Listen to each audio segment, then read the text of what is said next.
পার্বত্য চট্টগ্রামের নিষিদ্ধ সশস্ত্র সংগঠন কুকি-চিন ন্যাশনাল ফ্রন্ট KNF সদস্যদের জন্য চট্টগ্রামের একটি কারখানায় গোপনে তৈরি হচ্ছিল প্রায় ৩০,০০০ কমব্যাট ড্রেস বা যুদ্ধের পোশাক। তবে পোশাক জব্দ ও গ্রেপ্তারের ৭ দিন পর ঘটনাটি জানাজানি হয়েছে গত রোববার।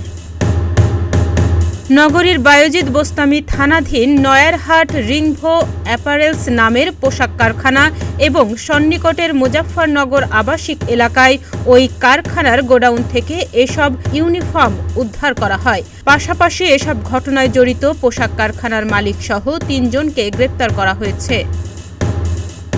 জানা যায়, নগর গোয়েন্দা উত্তর দক্ষিণ বিভাগের SI মোহাম্মদ ইকবাল হোসেন বাদী হয়ে সন্ত্রাস বিরোধী আইনে মামলাটি দায়ের করেন। মামলার এজাহারে জব্দ ইউনিফর্মগুলো পাহাড়ের সশস্ত্র সংগঠন কুকি-চিন ন্যাশনাল ফ্রন্টের বলে উল্লেখ করা হয়। ২ কোটি টাকার চুক্তিতে ইউনিফর্মগুলো প্রস্তুতের ফরমাশ নেওয়া হয়। বিষয়টি নিয়ে পুলিশ গোপনীয়তার আশ্রয় নিলেও রোববার বিষয়টি প্রকাশ্যে আসে।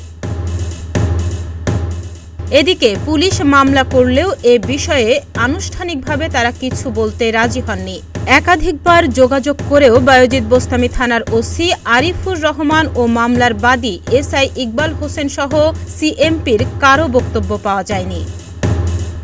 ৩০,০০০ ইউনিফর্ম তৈরির কারণে অন্তত ১৫,০০০ KNF সদস্য সক্রিয় বলে ধারণা করছেন নিরাপত্তা বিশ্লেষকরা। তবে পুলিশ কেন এ ঘটনায় লুকোচুরি, এ নিয়ে জনমনে প্রশ্ন তৈরি হয়েছে।